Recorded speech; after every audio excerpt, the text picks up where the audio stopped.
بسم اللہ الرحمن الرحیم۔ السلام علیکم سامعین، باب علم میں خوش آمدید۔ کیسے ہیں آپ سب؟ میری دعا ہے کہ اللہ کے فضل و کرم سے آپ سب خوش و خرم رہیں، شاد و آباد رہیں، آمین۔ سامعین، ہم پر یہ بات واضح ہو چکی ہے کہ اللہ عز و جل نے ہمیں اپنی عبادت کے لیے پیدا فرمایا ہے۔ تو اب سوال یہ پیدا ہوتا ہے کہ آخر ہم اللہ عز و جل کے فرمانبردار بندے کیسے بن سکتے ہیں؟ تو اس کا جواب ہمیں پارہ 21 سورۃ احزاب کی 21ویں آیت مبارک میں کچھ یوں ملتا ہے۔ ترجمہ: بے شک تمہارے لیے رسول اللہ صلی اللہ علیہ وآلہ وسلم کی پیروی بہتر ہے۔ اسی طرح سورہ النساء میں ہے، جس نے رسول صلی اللہ علیہ وآلہ وسلم کا حکم مانا، بے شک اس نے اللہ کا حکم مانا۔ سامعین، یاد رکھیے، ہمیں اپنے مقصد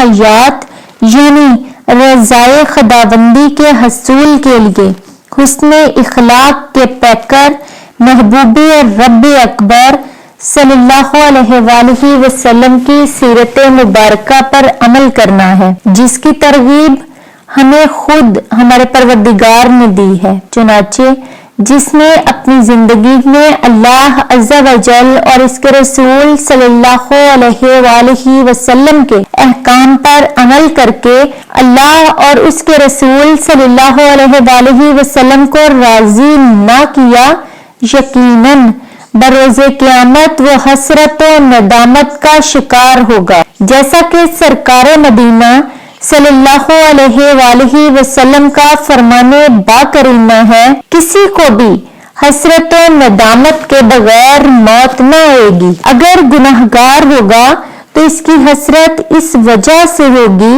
کہ اچھے اعمال کیوں نہ کیے، اور اگر نیکوکار ہوگا تو افسوس کرے گا کہ زیادہ نیک اعمال کیوں نہ کیے۔ حضرت سیدنا شیخ ابو طالب مکی رحمت اللہ تعالی فرماتے ہیں کہ اللہ عز و جل نے اہل سلامتی و نجات کے 2 گروہ بنائے ہیں، جن میں سے بعض سے افضل و اعلیٰ ہیں، جبکہ ہلاکت و بربادی والے افراد کا صرف ایک ہی درجہ ہے۔ البتہ ان میں سے بھی بعض سے پستی میں ہیں۔ لہذا بروز قیامت جن لوگوں کے بائیں ہاتھ میں نامہ اعمال ہوگا، وہ اس حسرت میں مبتلا ہوں گے کہ وہ دائیں ہاتھ والوں میں کیوں کر نہ ہوئے، اور دائیں ہاتھ میں نامہ اعمال دیے جانے والے اس حسرت میں مبتلا ہوں گے کہ وہ مقربین میں سے کیوں کر نہیں ہیں۔ مقربین اس حسرت میں مبتلا ہوں گے کہ وہ شہداء میں کیوں شامل نہیں ہوئے، اور شہداء چاہتے ہوں گے کہ کاش وہ مقام صدیقین پر فائز ہوتے۔ الغرض یہ دن حسرت کا ہوگا جس سے غافلین کو ڈرایا گیا ہے۔ بس جو لوگ آج یہاں مردہ ہیں، کل وہاں ان کی حالت کیسی ہوگی، کیونکہ ان کے پاس تو کوئی نیکی ہی نہیں ہوگی۔ میری اللہ پاک سے دعا ہے کہ ہمیں رسول پاک صلی اللہ علیہ وآلہ وسلم کی سنتوں پر عمل کرتے ہوئے زندگی گزارنے کی توفیق عطا فرمائیں۔ اللہ پاک ہم سے راضی ہو جائیں اور ہمیں اس رستے پر چلا دیں جس پر انہوں نے اپنا انعام کیا ہے۔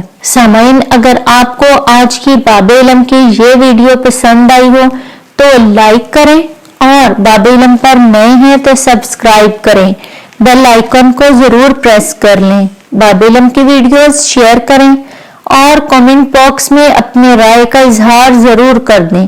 بہت شکریہ۔ اگلی ویڈیو تک کے لیے اجازت چاہوں گی۔ اللہ حافظ۔